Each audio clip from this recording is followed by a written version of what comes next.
الحمد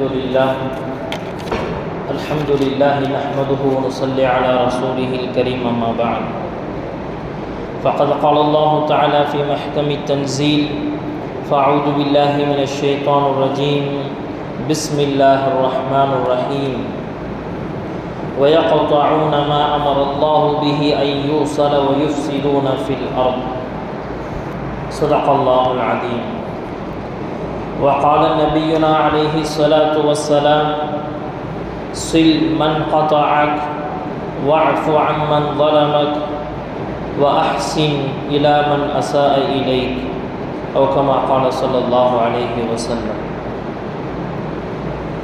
கண்ணியமிக்க அல்லாஹ்வின் நல்லடியார்களே, அல்லாஹ் சுப்ஹானஹு வ தஆலா நமக்கு தந்திருக்கக்கூடிய இந்த தீனுல் இஸ்லாம் இந்த உலகத்தினுடைய ஆக சிறந்த மனிதர்களுக்கு வழிகாட்டக்கூடிய ஒரு வழிகாட்டல் நிறைந்த ஒரு மார்க்கம். அதனால தான் இந்த தீனுல் இஸ்லாத்தை மதம் என்று சொல்லாமல் மார்க்கம் என்று சொல்கிறோம். மார்க்கம் அப்படின்னா என்ன அப்படின்னா அது ஒரு வழி, மனிதர்களுக்கு எந்த ஊருக்கு போகணும் அப்படிங்கிற ஒரு வழிகாட்டுதலை தருவதை போல நம்முடைய தீனுல் இஸ்லாம் மனிதர்கள் இந்த உலகத்தில் எவ்வாறு சந்தோஷமாக வாழணும் அப்படிங்கிற வழியை காட்டுது, சொர்க்கத்துக்கு எப்படி போகணுங்கிற வழியை காட்டுது. அதனால தான் இதற்கு பேர் மதம் அல்ல, மார்க்கம். இந்த தீனுல் இஸ்லாம் அல்லாஹ் தஆலா தந்திருக்கக்கூடிய இதனுடைய அற்புதங்களும் இதில் நிறைந்திருக்கக்கூடிய நல் வழிகாட்டுதல்களும் மிக மிக முக்கியமானது. அதாவது நம்முடைய மார்க்கத்தை பொறுத்த வரைக்கும் கடவுளுக்கு செய்ய வேண்டிய, இறைவனுக்கு செய்ய வேண்டிய கடமைகள் அப்படிங்கிறது ஒரு பக்கம். நம்முடைய மார்க்கத்தினுடைய இன்னொரு பக்கத்தை எடுத்து பார்த்தோம் அப்படின்னு சொன்னால், ஒரு அடியான் பிற அடியார்களுக்கு, ஒரு மனிதன் தன்னோடு இணைந்து வாழக்கூடிய சக மனிதர்களுக்கு செய்ய வேண்டிய கடமைகள் என்னென்ன அப்படிங்கிறதையும் சேர்த்து விவரிக்கும். இந்த உலகத்தினுடைய மற்ற மதங்களில் ஆன்மீகத்தை பற்றி ரொம்ப உயர்ந்து பேசலாம், ஆனால் பொது வாழ்க்கையில் அவர்கள் எவ்வாறு நடந்து கொள்ளணும் அப்படிங்கிறத அங்கங்க சில துளிகள் மட்டுமே இருக்குமே தவிர அவர்களுக்கு அதில் முழுமையான ஒரு வழிகாட்டுதல் இல்லை. எனவே தான் என்ன செய்யப்படுது அப்படின்னு சொன்னால், அவர்களுக்கு பொது வாழ்க்கை எப்படி நடந்துக்கணும், குடும்ப வாழ்க்கை எப்படி அமைச்சுக்கணும், நண்பர்களை எப்படி சூஸ் பண்ணணும் அப்படிங்கிற எந்த வழிகாட்டுதலும் அவர்களுக்கு இல்லை. அப்படிங்கிற காரணத்தினால அவர்கள் இந்த வழிகாட்டுதல்களை எங்கெங்கோ தேடி பார்க்கிறார்கள். நம்ம எங்கே சுற்றினாலும் கரெக்டாக எங்கே வந்து நிற்போம் கடைசியில் அப்படின்னு சொன்னால் குரானும் ஹதீஸும் சஹாபாக்களுடைய வாழ்க்கையும் இதுதான் என்ன அப்படின்னு சொன்னால் நம்மளுடைய வாழ்க்கையினுடைய அசலான வழிகாட்டுதல். இதை விட்டு நம்ம எங்கேயும் போகணுங்கிற அவசியமே கிடையாது. நம்முடைய குரான் இது எவ்வளோ அப்டேட்டாக இருக்குது அப்படின்னு சொன்னால், இந்த காலத்திலும் கூட குரான் நமக்கு வழிகாட்டுதல் செய்யும். இந்த குரான் இறங்கி 1400 வருடங்களுக்கு மேலே ஆயிடுச்சு என்றாலும் கூட இப்போவும் இந்த ஜென்ரேஷனுக்கு என்ன தேவையோ இதை குரானின் மூலமாக நம்ம எடுத்துக்கொள்ள முடியும். அதே போல் ஹதீஸ் இது எவ்வளோ அப்டேட்டாக இருக்குது அப்படின்னு சொன்னால், இந்த காலத்தில் மனிதர்கள் சந்திக்கக்கூடிய பல்வேறு பிரச்சனைகளுக்கு சொல்யூஷனை இந்த ஹதீஸில் இருந்து நாம் எடுத்து விடலாம்.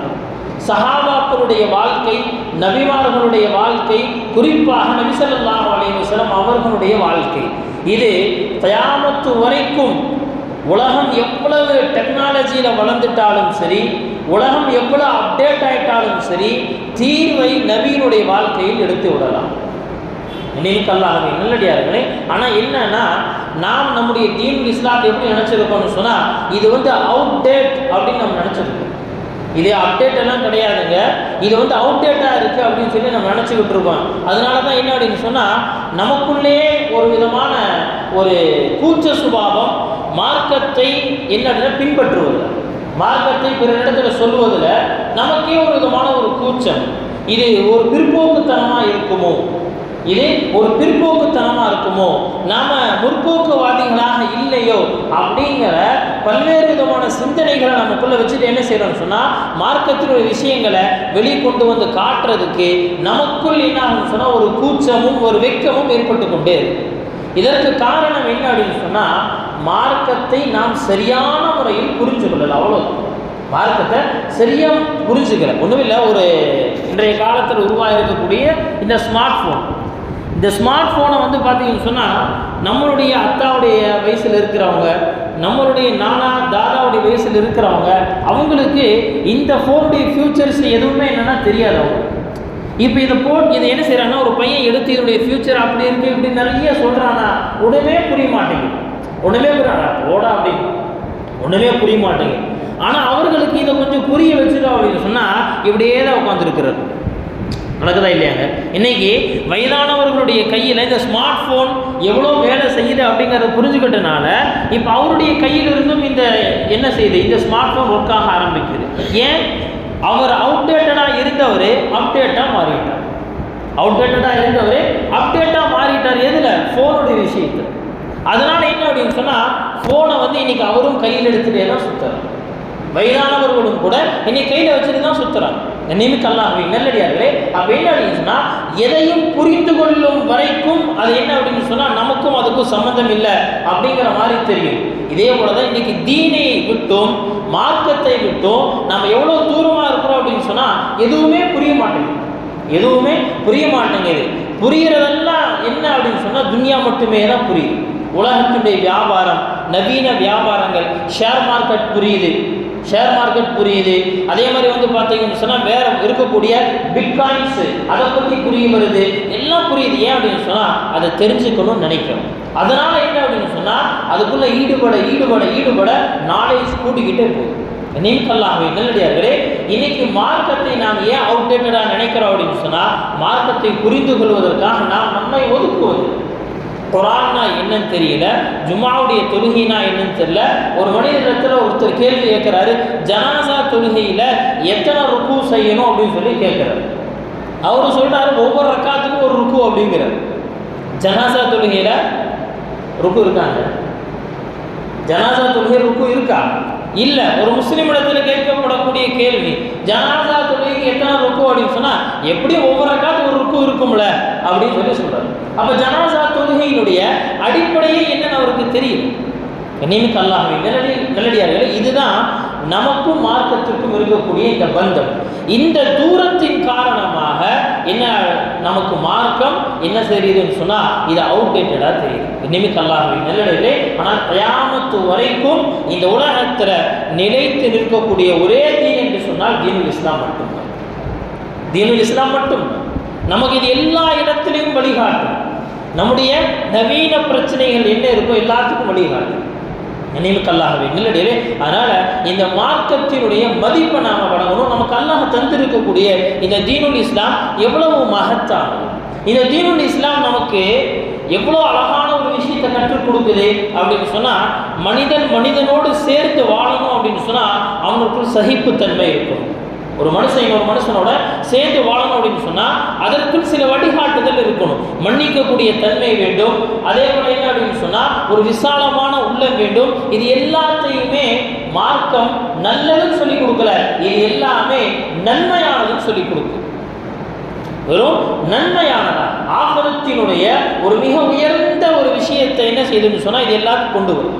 நிமிக்கு அல்லாஹ்வை நல்லடியார்களே, அதில் என்ன அப்படின்னா நாம் விளங்கிக்க வேண்டியது சொந்த பந்தங்களுடைய இன்னைக்கு உற்றார் உறவினர் சொந்த பந்தம் அப்படின்னு சொன்னாலே என்னாச்சு அப்படின்னு சொன்னால் இன்னைக்கு நிறைய பட்டிமன்றங்கள் நடக்க ஆரம்பிக்குது. மனிதன் இந்த உலகத்தில் மகிழ்ச்சியாக இருப்பதற்கு காரணம் சொந்த பந்தங்களா காசு பணங்களா அப்படின்னு பட்டிமன்றம். அதில் சொந்த பந்தம் இல்லை அப்படின்னு பேசக்கூடிய நபர்களுடைய பேச்சுக்கள் எப்படியெல்லாம் இருக்கு. சொந்தக்காரனோட மோசமான யாருமே இல்லை. நாம நல்லா இருந்தா முதல்ல வைத்தறிச்சப்படுறவன் யார் அப்படின்னா சொந்தக்காரன் தான் அப்படின்னு பேசக்கூடிய பேச்சுக்கள் எல்லாமே நம்ம பார்த்து கொண்டு தான் இருக்கிறோம்.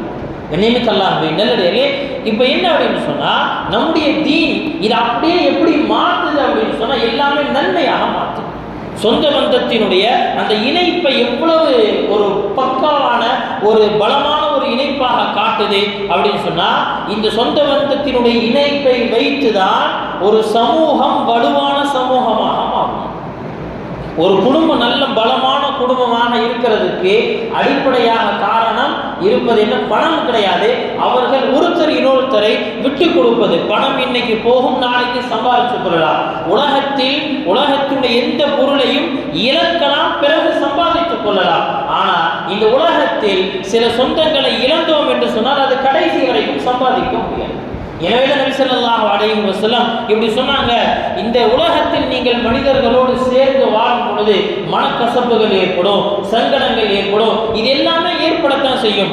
ஆனால் அந்த சந்தர்ப்பத்தில் உங்களில் சிறந்த மனிதர் யார் தெரியுமா? சண்டை போட்டுட்டு பிரிஞ்சு நின்ற பிறகு யார் முதலில் சென்று சலாம் சொல்வானோ அவன் அல்லாஹ்விடத்தில் உயர்ந்து விடுகிறான். முதல்ல போய் யார் சலாம் சொல்றானோ அவன் அல்லாஹ்விடத்தில் உயர்ந்து விடுகிறான். காரணம் என்ன தெரியுமா? ஒரு மனிதனுக்கு மத்தியில் பிளவு ஏற்பட்டுச்சு அப்படின்னு சொன்னா ஷைத்தானுக்கு சந்தோஷம். ஆனால் மனிதர்கள் ஒருத்தர் இன்னொருத்தர் இணையும் பொழுது ரப்புக்கு சந்தோஷம் கிடைக்கும், ரப்புக்கு சந்தோஷம் கிடைக்கும். கண்ணியமிக்க அல்லாஹ்வின் நல்லடியார்களே, நபி ஸல்லல்லாஹு அலைஹி வஸல்லம் அவர்கள் மதீனாவிற்குள் வந்து அவர்கள் பிரசங்கம் நடத்தும் பொழுது முதலாக ஒரு யூத அறிஞர், அவர் பின்னால் முஸ்லீமாக மாறுகிறார். அவருடைய பேர் அப்துல்லாஹ் இப்னு சலாம் ரலியல்லாஹு அன்ஹு. சொல்றாங்க, நான் முதலில் நபி அவர்களுடைய பிரசங்கத்தை மதீனாவிற்கு வந்த பிறகு நான் கேட்டேன். நபி அவர்கள் என்ன செய்யல, ரொம்ப தொழுங்க, நீங்க ஜகாத் கொடுங்க அப்படின்னு வெறும் ஆன்மீகத்தை பற்றி மட்டும் பேசல, மாறாக மக்களுடைய இணைப்பை பற்றி பேசினார்கள். மக்களுடைய இணைப்பை பற்றி பேசினாங்க. அவங்க சொல்லக்கூடிய அந்த ஹதீஸ் என்ன? நபி அவர்களை சந்தித்தேன். நபி அவங்க இதான் சொல்றாங்க, யா அய்யுஹன்னாஸ், ஓ மக்களே, அஃஷுஸ் ஸலாம், உங்களுக்கு மத்தியில் என்ன செய்யுங்க, ஒருத்தர் இன்னொருத்தருக்கு சலாம் சொல்லுங்க. ஒருத்தர் இன்னொருத்தருக்கு சலாம் சொல்லுங்கள். பை அஸ்ஸலாமு அலைக்கும் அஸ்ஸலாமு அலைக்கும் அப்படின்னா இது ஏதோ ஒரு முஸ்லீம் இன்னொரு முஸ்லீமுக்கு ஏதோ போகிற போக்குல சொல்லக்கூடிய வார்த்தை இல்லை. மாறாக இந்த சலாமிற்குள் இருக்கக்கூடிய பெரிய ஒரு தத்துவம் என்ன தெரியுமா? நிறைய தத்துவங்களை எழுதுறாங்க. அது ஒரு விஷயத்தை சொல்றாங்க, என்னால் உனக்கு எந்த சிரமமும் ஏற்படாது, நீ சலாமத்தாக வாழ்வாய். அஸ்ஸலாமு அலைக்கும் அப்படின்னு சொன்னா என்னால உனக்கு எந்த பிரச்சனையும் வராது. ஆனா இன்னைக்கு சலாம் சொல்லும் போதே தெரியுது, அவன் சலாம்லயே ஆஹா இவன் இப்படி இழுத்து சலாம் சொல்றான, ஏதோ ஒரு ட்விஸ்ட் வச்சிருக்கலாம் அப்படிங்கிற மாதிரி. பா என்ன அஸ்ஸலாமு அலைக்கும் அப்படிங்கிற, இவனுக்கு பதில் சொல்லலாமா வேண்டாமா சந்தேகமா இருக்கு. ஏன் உங்களுடைய சலாமே சரியில்லை. ஆனா சலாம் சொன்னது எதற்காக? உங்களுக்கு மத்தியில் நீங்கள் சலாமை பரப்புங்கள், நீங்கள் சந்தோஷமாக வாழ்வீர்கள், அன்போடு வாழ்வீர்கள், அதற்கான சலாம். ஆனா இந்த சலாமே மாறி போகுது. சொன்னாங்க, முதல்ல என்ன செய்யுங்க, உங்களுக்கு மத்தியில் சலாத்தை பரப்புங்கள். கயாமத்து நெருங்கிருச்சு, உலகம் அழிய போது அப்படிங்கிறதுக்காக நபி அவர்கள் சொன்ன நிறைய அடையாளங்களில் ஒரு அடையாளம் என்ன தெரியுமா? தெரிஞ்ச ஆளுக்கு மட்டும்தான் சலாம் சொல்லுவார். அறிமுகமான முஸ்லீமுக்கு மட்டும்தான் சலாம் சொல்லுவார். இன்னொரு விஷயம், இவரை பார்த்தா முஸ்லீம் மாதிரி தெரியல, அப்ப சலாம் சொல்லல, அது வேற விஷயம்.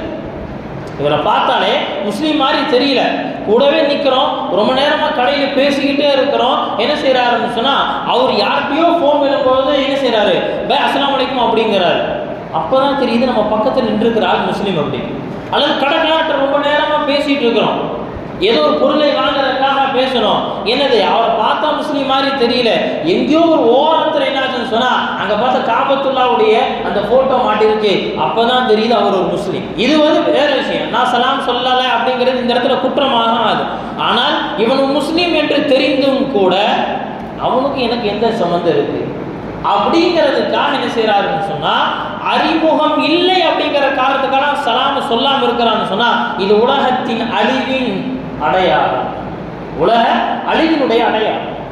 அதற்கடுத்து அப்துல்லாஹ் இப்னு சலாம் ரெண்டாவது சொன்னாங்க, வாத்துஇமுத் தஆம், நீங்கள் என்ன செய்யுங்கன்னா சிரமப்படுபவர்களுக்கு, ஏழைகளுக்கு நீங்கள் உணவளியுங்கள். ஒரு சமூகத்தினுடைய ஒரு இணைப்பிற்கான நபி விஷயத்தை சொல்லிக் கொடுக்குறார். ஒரு சமூகம் பலமாக இருக்கணும் அப்படின்னு சொன்னால் அல்லாஹ் தஆலா சிலரை செல்வ நிலையில் வைத்திருப்பான், சிலரை செல்வ நிலை இல்லாத நிலையில் வைத்திருப்பான். இந்த நேரத்தில் செல்வ நிலையில் இருக்கிறவன் அப்படின்னா கெத்தா சுத்துறேன் அல்லது என்ன கொடுக்கும்போது போட்டோ எடுக்கிறேன், இல்லை நீங்க அல்லாஹ்வின் நல்லடியார்களே, நீ கொடுப்பது எப்படி கொடுக்கணும் தெரியுமா? நீ கொடுக்கிறது உன்னுடைய மறு கைக்கு கூட தெரியக்கூடாது, அந்த அளவுக்கு மறைச்சு கொடுக்கணும். அந்த அளவுக்கு மறைத்து கொடுக்க வேண்டும். அதில் பெருமை இருக்கக்கூடாது அப்படிங்கிறத அதனுடைய கருத்து. அப்ப என்ன செய்யணும், ஏழைகளுக்கு உதவ வேண்டும். குறிப்பாக அன்றைய காலத்தில் என்னன்னா உணவினுடைய தேவை அவ்வளோ அதிகமாக இருந்துச்சு. எனவே சொன்னாங்க ஏழைகளுக்கு உணவளியுங்கள். இன்னைக்கு ஜும்மாவுக்கு முன்னாடி லைனாக வந்து பள்ளிவாசலாக போயிட்டு இருக்கிறோம். ஒரு 20-30 பொட்டணத்தை எடுத்துட்டு லைனாக போவார். இவர் போகும்போது இவர் கொடுத்த பிறகு இன்னொருத்தர் வருவார், அவர் கொடுப்பாரு.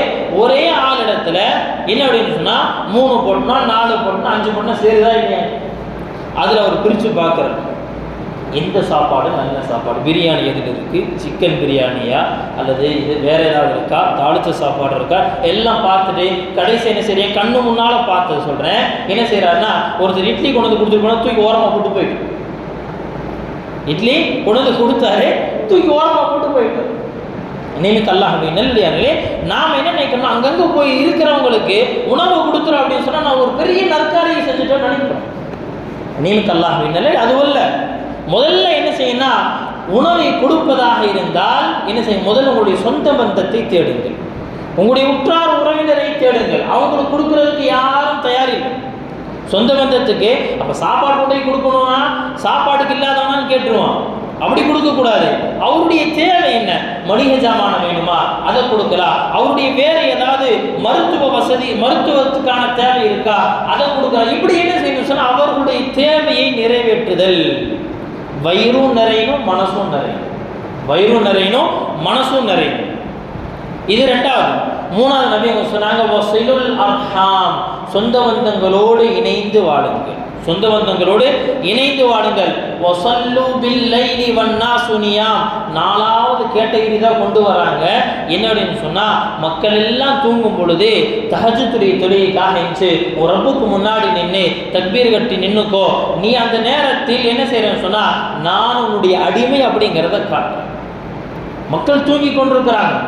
தூங்குறவங்கள என்ன செய்யாத, இவன் தூங்குறான்னு சொல்லாத, இவன் தூங்குறான்னு சொல்லாத.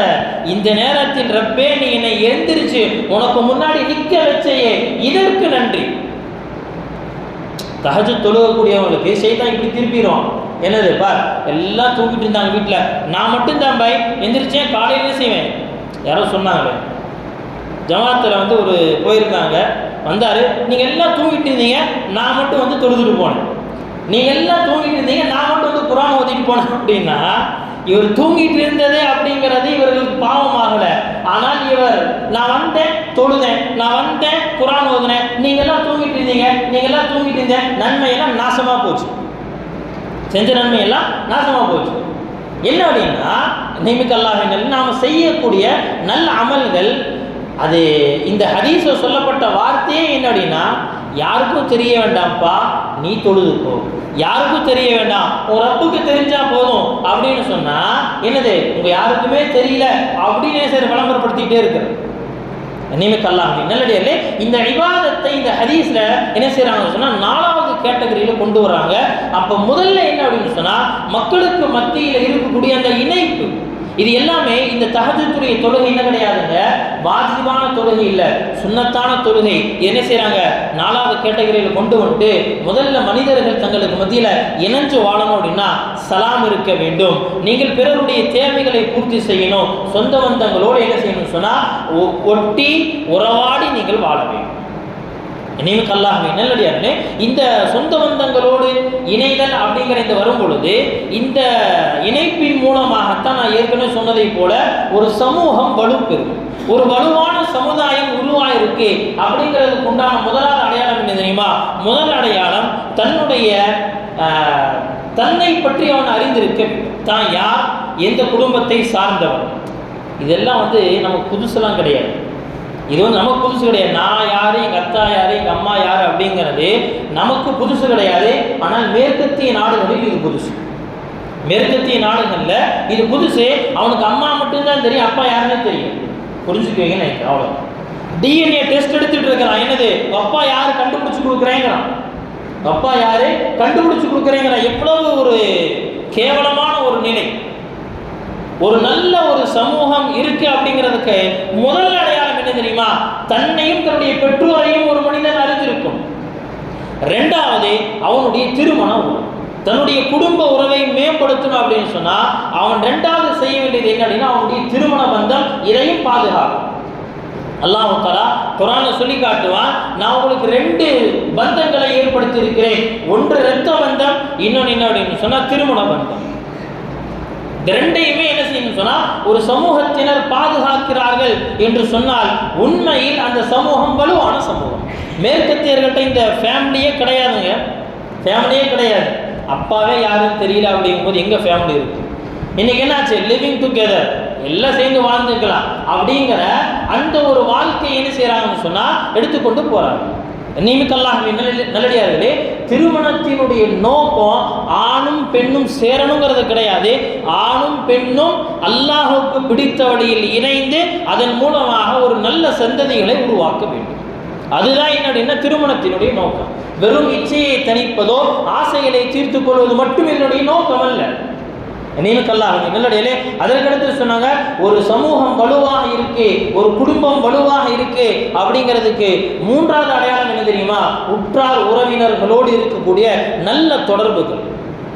4வது சொன்னாங்க, அந்த சமூகம் வலுவாக இருக்கணும் அப்படிங்கிறதுக்கு இன்னொரு அடையாளம் என்ன தெரியுமா? அந்த வீட்டில் அந்த குடும்பத்தில் ஒரு மனிதர் இறந்து விட்டால் சொத்துக்கள் சரியான முறையில் பங்கீடு செய்து விட வேண்டும். இந்த 4ம் இருக்கு அப்படின்னு சொன்னா ஒரு குடும்பத்துக்குள்ள இருந்தால் அந்த குடும்பம் வலுவான குடும்பம், ஒரு சமூகத்திற்குள் இருந்தால் அந்த சமூகம் வலுவான சமூகம். நியமிக்கல்லாஹ்வின் நல்லடியார்களே, மனிதர்களோடு இணைந்திருக்கிறது அப்படிங்கிறது சாதாரண விஷயம் அல்ல. இதை எப்படி இணைக்க முடியும் என்று சொன்னால் அல்லாஹ்வுடைய மார்க்கத்தை வைத்து மட்டும்தான் இணைக்க முடியும். இதற்கு ஒரு நல்ல உதாரணம் தெரியுமா? நம்மளுடைய உடலும் நம்முடைய உயிரும். நம்முடைய உடலும் நம்முடைய உயிரும். நம்முடைய உடல் வேறு, உயிர் வேறு. 2 ஒண்ணா சேர்ந்து இருக்கிறனால தான் என் கையை அசைது, நாவு பேசுது, கண்ணு பார்க்குது, காது கேட்குது. இந்த உடலினுடைய உறுப்புகள் எல்லாமே ஒன்று இன்னொன்றுக்கு ஆப்போசிட் ஆனது. கண்ணு மட்டும்தான் பார்க்கும், உடலினுடைய மற்ற உறுப்புகள் எல்லாமே குருடு. காது மட்டும்தான் கேட்கும், உடலில் உள்ள மற்ற உறுப்புகள் எல்லாமே செவிடு. வாய் மட்டும்தான் பேசும், உடலினுடைய மற்ற உறுப்புகள் எல்லாமே ஊமைகள். என்னைக்காவது கை பேசிச்சா, என்னைக்காவது கால் கேட்டுச்சா, அல்லது காது என்னைக்காவது பேசிச்சா? இல்லை. எல்லாம் வேற வேற, எல்லாம் வேறு வேறு துறைகள். பார்க்கக்கூடிய துறை வேறு, சிந்திக்கக்கூடிய துறை வேறு, உணரக்கூடிய துறை வேறு, பேசக்கூடிய டிபார்ட்மெண்ட் வேறு, எல்லா டிபார்ட்மெண்ட்டும் வேற வேற. ஆனால் இது எல்லாத்தையும் ஒருங்கிணைப்பது என்னன்னா அந்த மனிதனுக்குள் இருக்கக்கூடிய உயிர். இந்த உயிர் உடல்ல இருக்கிற வரைக்கும் கைக்கு அடிபட்டுச்சுன்னா சிந்தனையிலிருந்து கால் வரைக்கும் எல்லாமே வேலை செய்யும். கால் அடிபட்டுருச்சு அப்படின்னு சொன்னால் தலையிலிருந்து உடலினுடைய மற்ற பகுதிகள் எல்லாமே வேலை செய்யும். டாக்டர்கிட்ட போக சொல்லும், சிந்திக்க சொல்லும், பேச சொல்லும், பார்க்க சொல்லும், காதில் கேட்க சொல்லும், எல்லா வேலையும் செய்யும். உடலில் உயிர் இருக்கிற வரைக்கும். இந்த உயிர் மனிதனுடைய உடலிலிருந்து வெளியே போயிடுச்சு அப்படின்னு சொன்னால் அந்த ஜனாசாவை நீ எப்படி வேணாலும் திருப்பி போட்டு இழுத்து வச்சு நாக்கையே அறுத்தாலும் கண்ணு கேட்காது, காது என்னது கேட்காது, எதையுமே கேட்காது, கை போய் பிடிக்கவும் செய்யாது. ஏன்? உடலில் உயிர் இல்லை. நல்லடியிலே இதே போலதான் மனிதர்களுடைய வாழ்க்கையில் தீனுல் இஸ்லாம் என்று சொல்லப்படக்கூடிய உயிர் மட்டும் இல்லை என்று சொன்னால் நாம் எல்லாம் நடமாடும் பிணங்கள். நாமெல்லாம் நடமாடும் பிணங்களை போல. தீன் என்னென்ன வார்த்தைகள் எப்படியெல்லாம் மனிதர்களை இணைக்க சொல்லு. நபி ஸல்லல்லாஹு அலைஹி வஸல்லம் ஒரு ஹதீஸை சொன்னாங்க. ஷுஅபுல் ஈமான்ங்கற அந்த கிதாபில் பதிவு செய்யப்பட்டிருக்கு, அல் ஹல்கு அயாலுல்லாஹ். இந்த உலகத்தின் எல்லா படைப்புகளும் அல்லாஹ்வின் குடும்பம். வஹப்புல் ஹல்கி இலல்லாஹ் மன் அஹ்ஸன இலா அயாலிஹி. இந்த படைப்புகளில் ஆக சிறந்தவன் அல்லாஹ்வுடைய இந்த குடும்பத்தில் ஆக சிறந்தது யார் தெரியுமா? யார் அல்லாஹ்வுடைய குடும்பத்தோடு அழகான முறையில் நடந்து கொள்வானோ அவன்தான் ஆக சிறந்தவன். மல்லம் யர்ஹம் ஸகீரனா வலம் யுவக்கிர் கபீரனா ஃபலைஸ மின்னா. நபி அவங்க சொன்னாங்க, யார் பெரியவர்களை மதிக்கவில்லையோ, சிறியவர்கள் மீது இரக்கம் காட்டவில்லையோ அவன் முஸ்லிம் அப்படிங்கிற பட்டியலிருந்தே வெளியே போயிடுவான். அவன் என்னை சார்ந்தவன் அல்ல. எத்தனை ஹதீஸ்கள். மல்லா யர்ஹம் லா யுர்ஹம். நீங்கள் இரக்கப்படவில்லை என்று சொன்னால் உங்களின் மீது இரக்கம் காட்டப்படாது. அன்ஃபிக் யுன்ஃபஅ அலைக், ஆயிஷாவே நீ செலவு செய், உன் மீது செலவு செய்யப்படும். எவ்வளவு ஹதீஸ் நியமிக்கல்லாகவே நல்லடியார்களே. அப்படி என்ன அப்படின்னா உறவு முறையை ஆதரித்தல் அப்படிங்கிறதுக்கே மார்க்கம் காட்டித்தரக்கூடிய மிக முக்கியமான ஒரு அம்சம். அல்லாஹ் தஆலா குர்ஆன்ல சொல்லி காட்டியோம், வயக்தஊன மா அமரல்லாஹு பிஹி அய்யூஸல வயுஃப்ஸிதூன ஃபில் அர்த். இந்த உலகத்தில் சொந்த பந்தத்தை முறித்து வாழ்பவன் பூமியில் குழப்பவாதி என்று சொல்கிறான். பூமியினுடைய குழப்பவாதி என்று சொல்றோம். இன்னைக்கு ஒவ்வொருத்தரும் நான் நம்முடைய சொந்த பந்தங்களோடு எவ்வளவு இணைந்து வாழ்கிறோம் அப்படிங்கிறத யோசிப்போம். எவ்வளவு இணைஞ்சு வாழ்றோம். அது நம்முடைய குடும்பத்தினுடைய தாய் தந்தையர்களுடைய அந்த சொந்த பந்தத்திலிருந்து ஆரம்பித்து தூரமாக இருக்கக்கூடிய சொந்தங்கள் வரைக்கும் நாம் எடுத்து பார்க்கலாம். நாம் எவ்வளவு இணைந்து வாழ்கிறோம், எவ்வளோ இணைஞ்சு வாழ்றோம். கண்ணியமிக்கல்லாஹ்வின் நல்லடியார்களே, சங்கடங்கள் வரத்தான் செய்யும். ஆனால் அந்த சங்கடங்களை அல்லாஹ்விற்காக விட்டு கொடுத்து போகும். அதுதான் விஷயம். என் சொந்தக்காரனுக்கு நான் தொழுகிறது பிடிக்கல அப்படிங்கிறதுக்காக நான் தொழுகை விட்டுற மாட்டேன். என்னுடைய சொந்தக்காரனுக்கு நான் சுன்னத்தான ஆடைகளோடு இருப்பது பிடிக்கலங்கிறதுக்காக அதை நான் விட்டுற மாட்டோம். நான் ஏற்கனவே ஒரு சமயத்தில் சொல்லியிருந்தேன், இந்த உலகத்தில் அல்லாஹுடைய கடமைக்கு முதலிடம். லா தாஅத லி மக்லூகின் ஃபீ மஅசியத்தில் காலிக். இந்த உலகத்தில் அல்லாஹுக்கு மாறு செய்யக்கூடிய விஷயத்தில் யாருடைய பேச்சை நான் ஏற்றுக்க மாட்டேன். சொந்த அத்தா அம்மாவாக இருந்தாலும் சரி, எவ்வளோ க்ளோஸ் ஃப்ரெண்டாக இருந்தாலும் சரி, எவ்வளவு நெருங்கிய மனைவியாக இருந்தாலும் சரி, நபிக்கு அல்லாஹ் தஆலா எச்சரிக்கை செஞ்சுட்டானே. நபி ஸல்லல்லாஹு அலைஹி வஸல்லம் அவருடைய அந்த மனைவிமார்களில் ஒரு சின்ன ஒரு பிரச்சனை எழுது. என்ன அப்படின்னா, நபி அவருடைய வழக்கம் அஸருடைய தொழுகைக்கு பிறகு தினந்தோறும் பாருங்க, இந்த உலகத்தினுடைய மிகப்பெரிய ஒரு நபி, உலகத்தில் ஆக உயர்ந்த மனிதர், அந்த மனிதர் அல்லாஹ் தஆலா ஒரே நேரத்தில் அவர்களுக்கு 9 மனைவிகள் இருந்தாங்க. ஒவ்வொரு மனைவியருக்கும் இரவு நேரம் என்பது தனித்தனியாக ஒதுக்கப்பட்டிருக்கும், தினம் ஒரு இடத்துல. ஆனால் ஒவ்வொரு நாளும் தன்னுடைய எல்லா மனைவியர்களையும் சந்திப்பதற்காக அசருக்கு பிறகு போயிட்டு வருவாங்க. அப்படி ஒரு ரவுண்டு போயிட்டு வரும்பொழுது ஒரே ஒரு மனைவியினுடைய வீட்டில் என்ன செய்வாங்க, தேனை சாப்பிட்டு வருவார்கள். தேனை சாப்பிட்டு வருவாங்க. இது என்ன அப்படின்னா, அந்த சக்களத்தி சண்டை, அந்த சகக்களத்தில் இருக்கக்கூடிய அவர்களுக்கு மத்தியில் ஒரு சின்ன ஒரு மனக்கசப்பு. என்ன செய்யறாங்க சொன்னா, என்ன அங்க அந்த வீட்டுக்கு போனா மட்டும் நபி கொஞ்சம் லேட்டா ஆகிற மாதிரி தெரியுது. இதெல்லாம் ஒரு கவுண்டிங் தானே. போறாங்க, பேசுறாங்க, நம்ம வீட்டில் எவ்வளோ நேரம் தான் இருக்கிறாங்க, அந்த வீட்டில் எவ்வளோ நேரம், அந்த வீட்டில் எவ்வளோ நேரம். ஆனால் அந்த ஒரே ஒரு வீட்டில் மட்டும் ஏதோ கொஞ்சம் டைமிங் கூடுற மாதிரி தெரியுதே அப்படின்னு என்ன செய்யறாங்க, பார்த்தா அங்கே தெரிஞ்சிருச்சு. நபி அவங்க தேனை குடிச்சிட்டு வராங்க. இப்போ என்ன செய்யறாங்க சார், தேனை குடித்து விட்டு அடுத்து ஒரு வீட்டுக்கு வருவாங்க. இப்போ அதற்கடுத்து இன்னொரு வீட்டுக்கு போவாங்க. இப்போ அவங்க 2 பேரும் முடிவு செஞ்சாங்களாம், நபி அவங்க அந்த மாதிரி வரும்பொழுது ஒரு வார்த்தையை சொல்லலாம். என்ன நபி, அவங்களுடைய வாயில் ஏதோ துர்நாற்றம் வர்ற மாதிரி தெரியுது, என்ன சாப்பிட்டீங்க? டைரெக்டாக என்னது அவங்க வீட்டில் போய் சாப்பிட்டு வந்தீங்களா அப்படின்னு கேட்க முடியாது. ஏன்னா அது அவர்களுக்கு உண்டான ஹக்கு, கேட்கக்கூடாது. இருந்தாலும் என்ன அப்படின்னு சொன்னால், மனிதர்கள் அப்படிங்கிற அடிப்படையில் வரும்பொழுது என்ன அப்படின்னா, அந்த சங்கடங்களை என்ன செய்கிறாங்க, இப்படி வெளிப்படுத்துகிறாங்க. அதே கேள்வி நீயும் கேட்கணும் அப்படின்னு சொல்லி இன்னொரு மனைவிட்டையும் சொல்லி வச்சுறாங்க. 2 பேர் என்ன செய்கிறாங்க, தொடர்ந்து இந்த வார்த்தையை கேட்டவுடன் நபி அவங்க சொல்லிடுறாங்க, அல்லாஹ்வின் சத்தியமாக இனிமேல் நான் தேன் சாப்பிட மாட்டேன். அல்லாஹ்வின் சத்தியம். ஏன்னா நபியை பொறுத்த வரைக்கும் நபி கூட மலக்குகள் வரப்போக இருப்பாங்க. மலக்குகளுக்கு துர்வாடை பிடிக்காது. எனவே என்ன அப்படின்னு சொன்னால், துர்வாடை உள்ள எந்த பொருளையும் சாப்பிடவும் மாட்டாரு. நபி அவங்க ஈரல் சாப்பிட மாட்டாங்க.